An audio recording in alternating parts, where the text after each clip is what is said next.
Hey folks, this is Matt once again with another review, and this is for a guy named Chris, who was nice enough to send me this film of Curtains.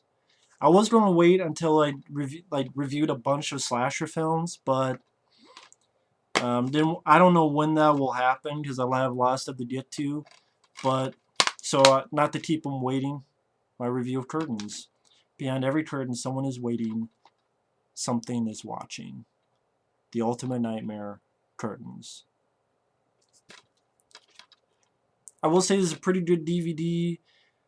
Film looks great. If you're a fan of the film, pick up this DVD from Synapse, because if you're a fan of the film has never looked better. They did a really good job with the picture quality on this. Has a 30-some minute documentary, which I thought was interesting, with the director, Richard Ciupka, probably pronounced that wrong. Stars Lesleh Donaldson and Lynne Griffin, editor Michael McLaverty, special makeup effects creator Greg Canham. Well, he's not in it that much, but that's because there's really not much makeup in this. There's not much gore in this anyway, so I swear he was in there for like less than a minute.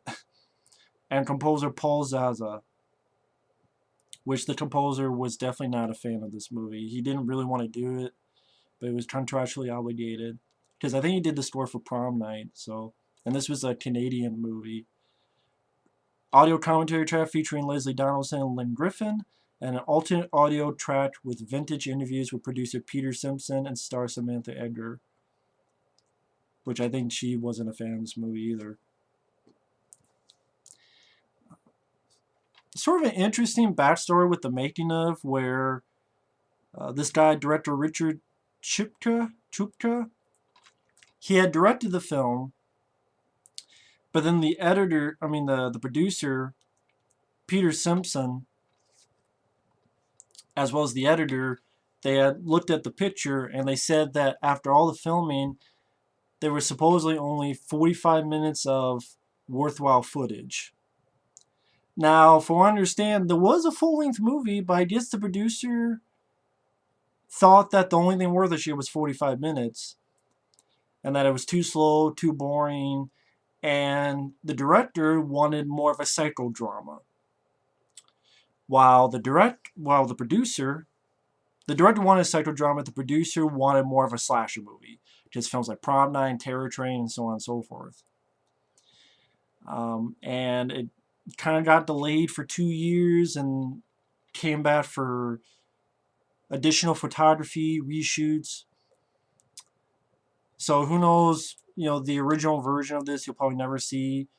So it's sort of a mix of the director's footage, and then the producer, 2 years later, he called back some actors and they shot more stuff. Like the ending is different, just from what I understand, the original ending, which I'll get to that. I think the beginning of the film was additional photography as well. I think the first 20 minutes and like the last 15 minutes was the new stuff, and the rest of it that the first director had shot. That's why this says it's directed by Jonathan Stryker, which is the character that John Vernon from Animal House and Go Fucking Iceberg, Savage Streets. His character's name is Jonathan Stryker, and his character is a director. So the real director goes, well, wait a minute, this is only like 45 minutes of my movie. The rest of it isn't my movie, don't have my name on it. So that's why instead of Richard Ciupka, it says directed by Jonathan Stryker. I don't know if this was before Alan Smithy, or they thought, well, it'd be interesting. You have a director called Jonathan Stryker, just put his name.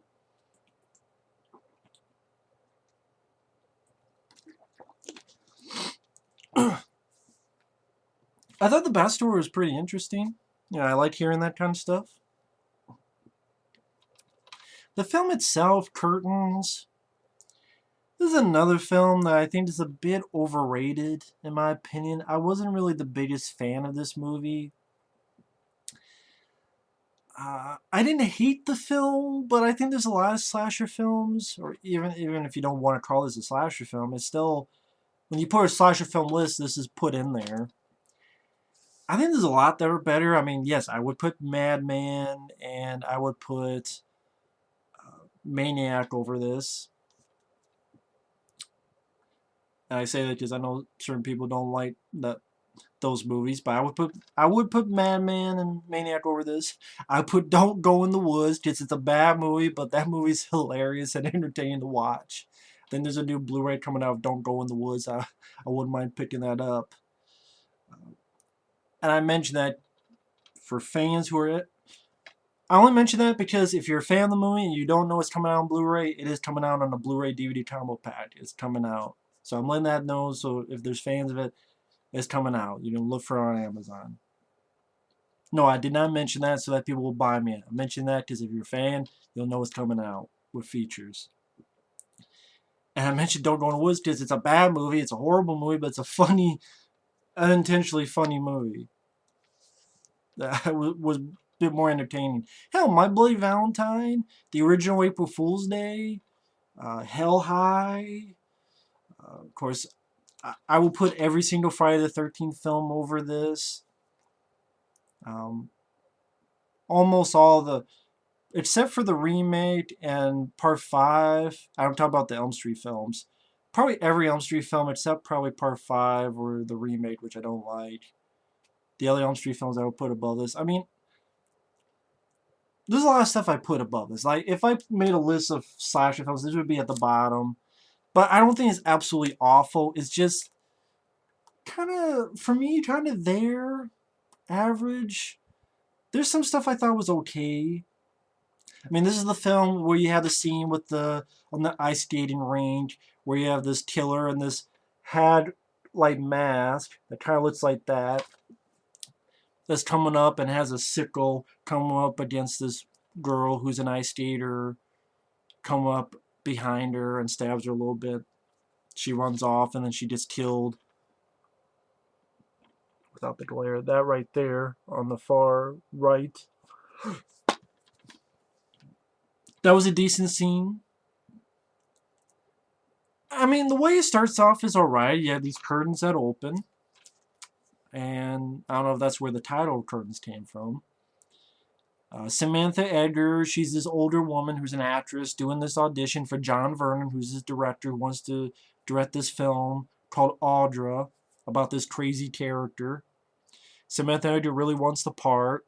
She comes with the idea of going to an insane asylum, getting put in as research. Stupid idea, but whatever. And John Vernon's like, "Are you sure?" "Yeah." "Oh, okay." In order to make it look real, Samantha Eggar actually tries to stab John Vernon while they're in the office, and they get her off. And afterward, they're like, "Yeah, it was great. Yeah, it was all an act." And pretty much she spends time there and sees people, giggling or trying to tickle her or screaming. And John Vernon, I guess you find out he pretty much leaves her there. Again, I think it's a stupid idea that Samantha Eggar, who was in The Brood and The Exterminator, the fact that she thought of this plan and then John Vernon leaves her there because I guess he doesn't like her, obviously, I guess.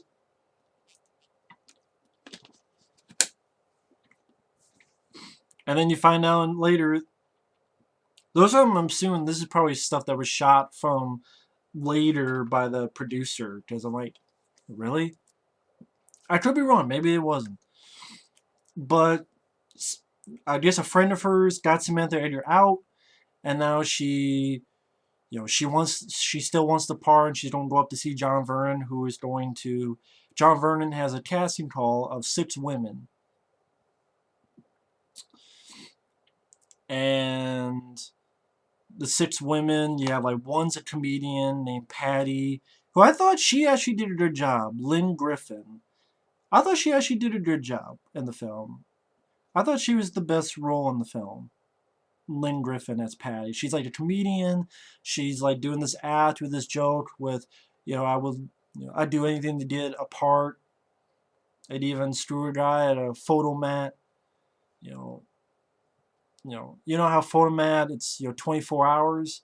well, he was in and out in 24 seconds. Like, that was kind of the joke, but she told it better than I did. I thought she actually did a good job acting-wise. She was actually a pretty decent character. I thought she actually did a pretty decent job acting-wise. She had a little bit of spunk to her, or she had a little bit of something to her. I thought she did a pretty good job. I think the character's name was Patty. I think one of them was, I say I think because you don't really, I know it's a slasher film. You're not going to know characters that well. The slasher film, whether the director wanted to do a psychodrama or not, it was a slasher film, and you're not going to know much about a character in a slasher film. But even then, there were times where I'm like, okay, which girl is that? Is it this girl or is that this girl? I should not have to do that. Like, there's one that was an ice skater, there was one that was a dancer, there was one that was an actress. The comedian, the dancer, the actress, the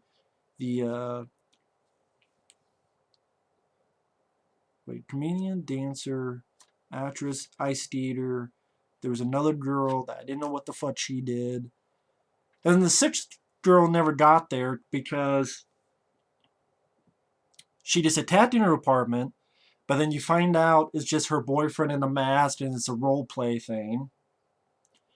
Then she has this weird dream. You don't know it's a dream yet, but it's a nice looking shot. It's the scene with the doll, where the doll's in the middle of the road and she goes up and the doll grabs her and then the car goes up against her and then she wakes up. I don't know. I like the way the scene was shot, and I thought it was a decent scene. And then I thought, okay, cool, and the fact that she wakes up and immediately the killer's there and boom, stabs her. I was like, oh, okay, didn't really see that quite coming.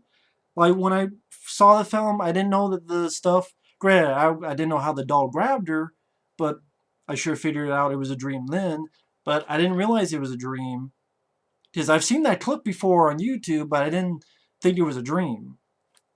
I'm like, oh, it's a dream, and oh, immediately she got killed. I thought that was pretty well done. I mean, she just gets stabbed, so it's not much gore-wise, but I'm like, okay, I thought that was decently done. Didn't see it coming. Then she's gone, and the killer takes the doll, and pretty much it's 5 women: Samantha Eggar, John Vernon, and Michael Wincott. Michael Wincott is in this movie and doesn't have a single line of dialogue. Now, from what I understand, he did have dialogue, but it was cut out. And I'm like, it's fucking Michael Wincott. This is the guy who would be in Alien Resurrection. He would be the bad guy in The Long Team of Spider. He would be in that movie I reviewed that I didn't care for called Dead Man. Robin Hood, Prince of Thieves. He's been in a lot of movies. I'm like, he's in this movie and he has no dialogue. And then I think there was dialogue. It was cut out. I'm like, and he's like a helper. He's barely in the movie. Like 2 or so scenes. Not much. He probably had more. It was cut out, which is stupid.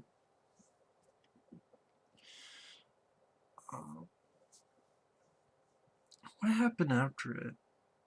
Oh, pretty much the girls are there, and Samantha Eggar gets there and says hi to John Vernon, and she wants the part as well as Audra. Gets mad at John Vernon for leaving her there at the asylum, as anyone would. And pretty much just the girls sort of hanging out. I mean, one who has some nice titties in the jacuzzi with Michael Wincott.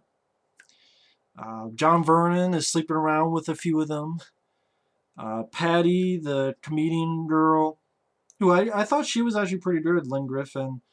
She's like doing the scene with these little like puppets, having some fun. Being a little bit dirty with them, but she's having some fun. Like, she has a little bit of spunk, and then later on she has a nice conversation with John Vernon, saying with, what? I'm not a girl that has her stomach stapled, and she says something like, who the fuck do you want for this part? Like, what the fuck do you want out of this part, or something like that. I think I wrote a bit of the line of dialogue. I mean, who the fuck is Audra anyway? That's the line she says. I typed it up because I'm like, this is actually a really good acting scene from her. I thought she did a good job. Like, of the cast, I thought she, with the little bit she was given, I thought she actually did. And I think the actress was in the original Black Christmas. And I'm going to make people go, what? I have never seen the original Black Christmas all the way through. I know, I will one day, because I want to one day grab it on DVD.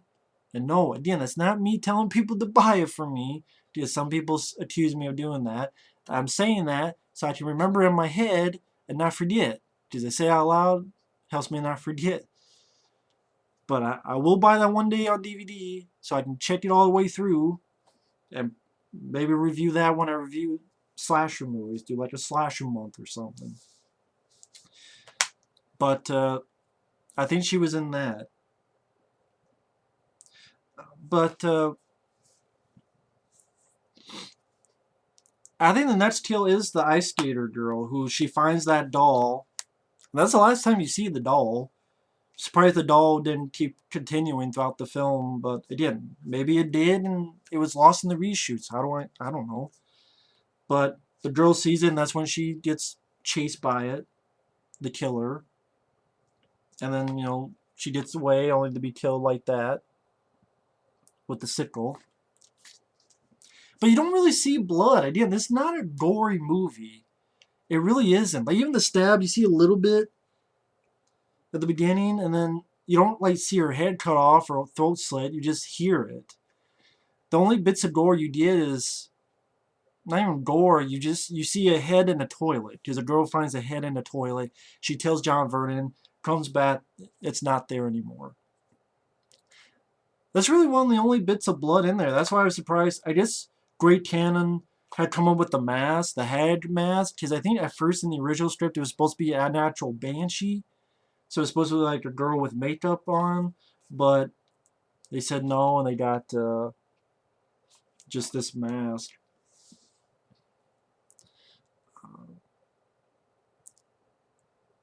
Not much to it though in the middle. I mean, these other characters, there's really nothing to them. Again, I know it's a slasher film, but even for a slasher film, a lot of these characters, like the Ice Theater, I can't tell you a single thing about her other than her death scene, the way it's shot in slow-mo. The dancer, I can't tell you a thing about her except she's dancing. The camera goes to her face like this, and then you see like a hand, and you hear her getting stabbed. Kind of like this. That's another death scene. Michael Wincott, which you only see no dialogue. You just see that he's dead in the jacuzzi, face down, with something like a screwdriver or something on his back. It's like, why the fuck was he even in the movie?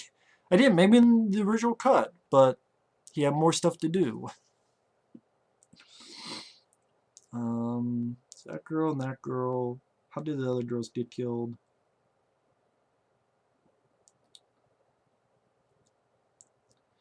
The actress type of girl and John Vernon were in bed with each other, and someone comes in with a gun, shoots the both of them. They both fly out the window. And I don't think this was in the original cut, but in the edit they made it so that when John Vernon fell, it looked like he smashes into the bottom window. Which I could kind of see. Which I guess it made it a little bit more interesting, but I'm like, okay.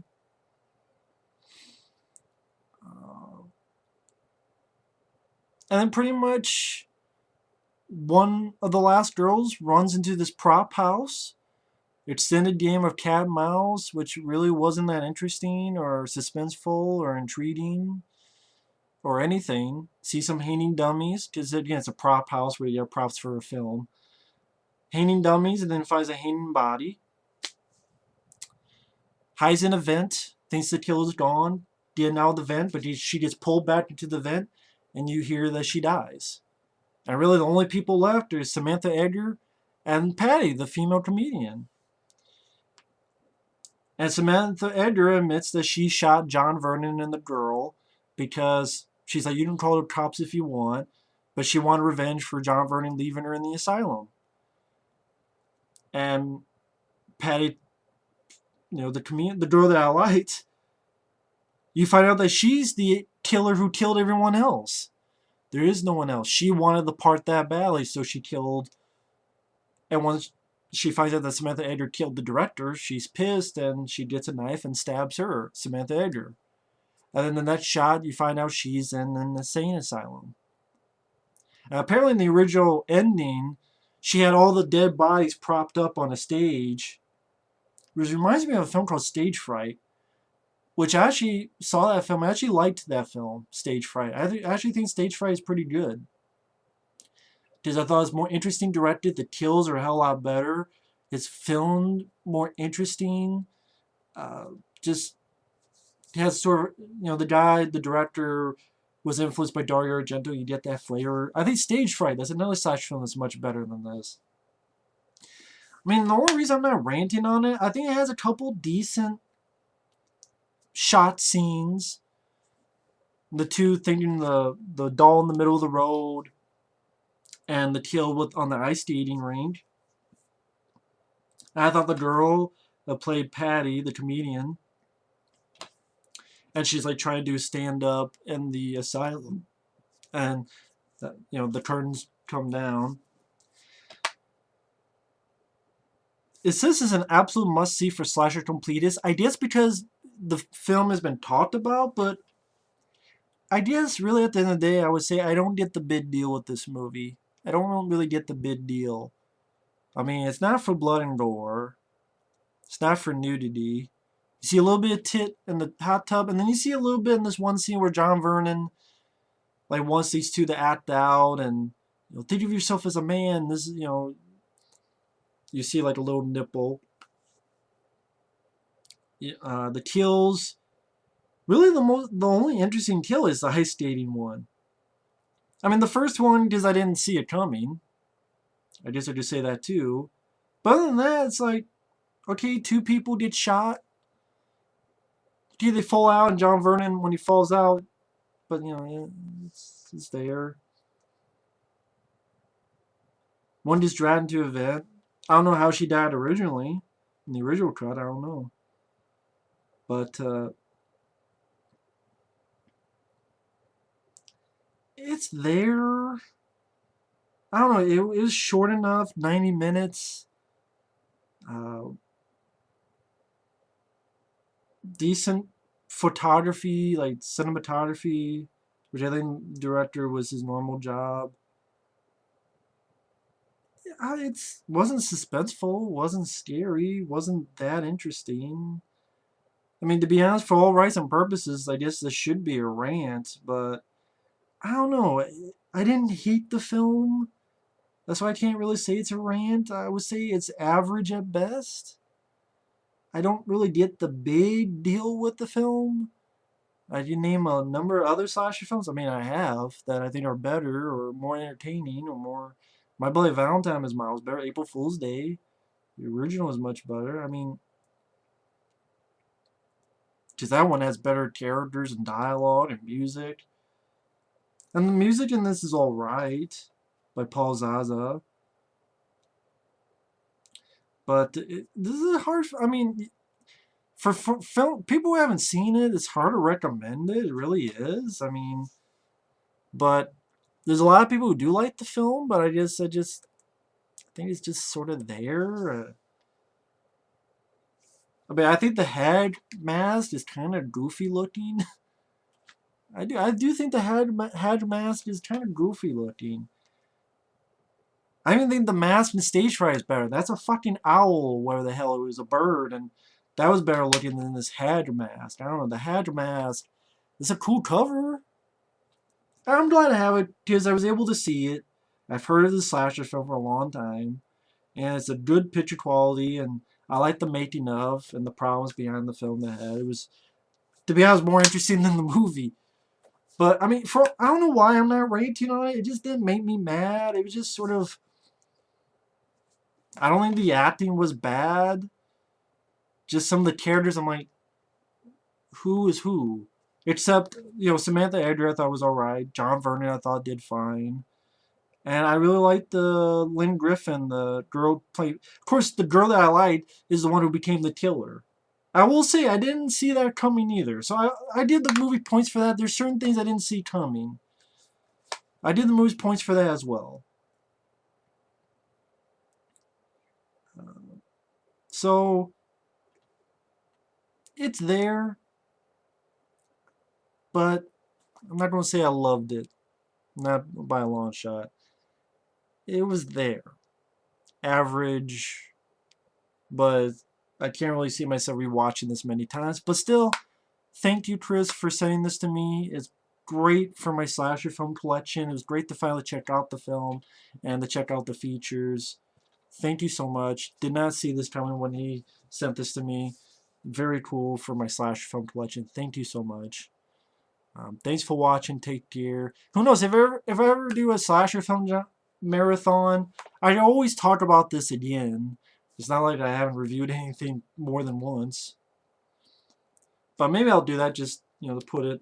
And I'll say, hey, if you want a longer review, check out this video. But it's there. Anyway, thanks for watching. Take care and stay tuned for another video. Later.